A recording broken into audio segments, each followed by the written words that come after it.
नमस्कार, मैं नीरज कुमार शर्मा। यहाँ पे लगभग सर्व समाज के लोग इकट्ठे हुए हैं। जो बीजेपी पार्टी के गद्दार नेता जिन्हें समाज बोलता है, ऐसे गद्दार नेता नहीं होते। ये लोग समाज को फाड़ने का काम कर रहे हैं। न्याय मांगने राजपूत भी गए थे, सर्व समाज के लोग भी वहां इकट्ठे हुए हैं। अगर अपने समाज में अगर लड़की भक्के अगर दूसरी जगह शादी करती है तो वो कोई उचित काम नहीं है। समाज के लिए एक दब्बा होती है। माँ बाप जो 18 से 20 साल उसको पढ़ाते लिखाते हैं, किसी चीज की कमी नहीं रहने देते, अपने हथेली पे रखते हैं। वो बच्ची अगर भाग के शादी करती है किसी अन्य समाज में तो एक तरह से कलंकित करने वाला काम होता है। हमारा यहाँ पे इकट्ठे होना का ये है कि समाज में ऐसे गलत बोले जाए, किसी समाज विशेष को ऐसे गलत शब्दों से बुलाया न जाए। अब जैसे राजपूत समाज को उन्होंने कहा हिजड़ा, नपुंसक, ये एक जनप्रतिनिधि की बोली नहीं है। ऐसा अगर वाक्य इनके द्वारा अगर बोला गया तो ये बहुत ही गलत है। हम इसकी निंदा करते हैं। मैं बीजेपी पार्टी से दरख्वास्त करता हूं कि ऐसे नेता को बढ़ावा न देके इन लोगों को पार्टी से निष्कासित किया जाए। तथा मैं आपको एक चीज और बता रहा हूं, ये सर्व समाज के लोग, खास करके सामान्य वर्ग के लोग पीढ़ी से परंपरागत वोट रहे हैं बीजेपी के लिए। बीजेपी पार्टी इनके लिए हमेशा सर्वोपरि रही है।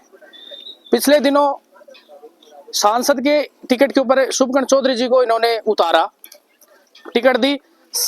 पूरे सामान्य वर्ग ने, पूरे समाज ने पार्टी का एक अच्छा निर्णय मान के इनको वोट किया, बिना किसी भेदभाव के, बिना किसी लोभ लालच के।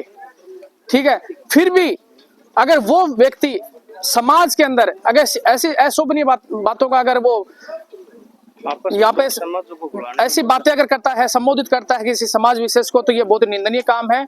मैं पार्टी प्रदेश अध्यक्ष से ये करता हूँ कि ऐसे लोगों को समाज में रहने के लिए कोई जगह नहीं है, जो समाज को फाड़ने का काम करते हैं, समाज जाति विशेष के खिलाफ ऐसी अशोभनीय भाषा का प्रयोग करते हैं, समाज में एक कुरीति को लाने का जो गलत कार्य कर रहे हैं, गलत चलन है जिसको हम रोकना चाह रहे हैं।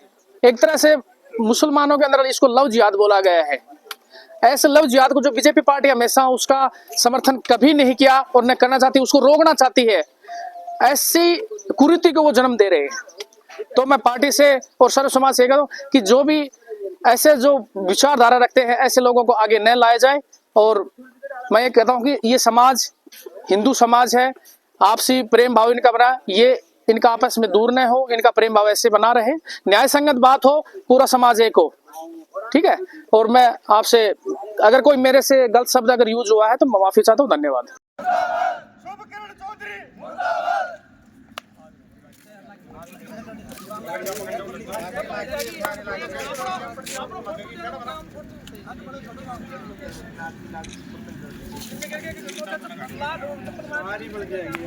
राम राम जी। राम राम जी। आज सारा जब धुड़ा में क्या इकट्ठा है सारा जना?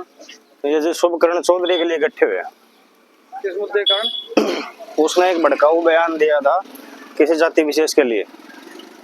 तो जाट सभा थी 15 तारीख को सूरजगढ़ में, तो वहां पर शुभकरण चौधरी ने भड़काऊ बयान दिया है कि जैसे रिंकू सिंह हत्याकांड के वगैरह के लिए उसके लिए इकट्ठे हुए थे।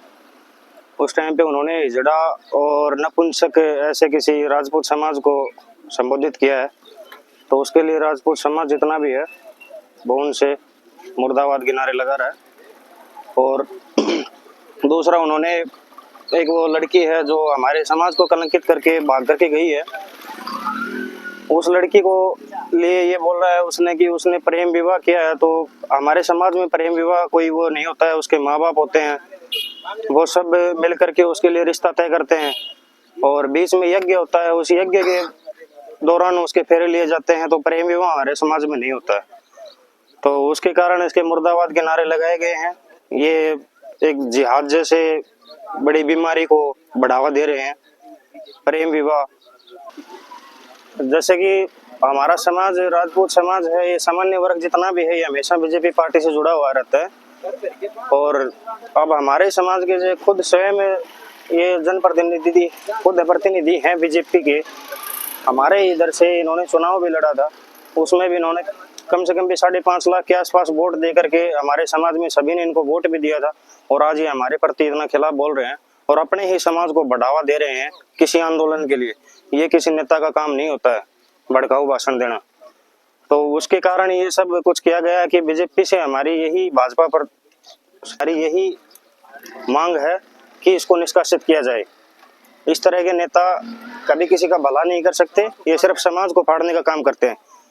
हमारे उन समाज से कोई लेना देना भी नहीं था, लेकिन ये अपने ही समाज को इस तरह से भड़काव दे रहे हैं कि कल ये एक बड़ा आंदोलन भी बन सकता है, जो देश के लिए बहुत ही घातक हो सकता है।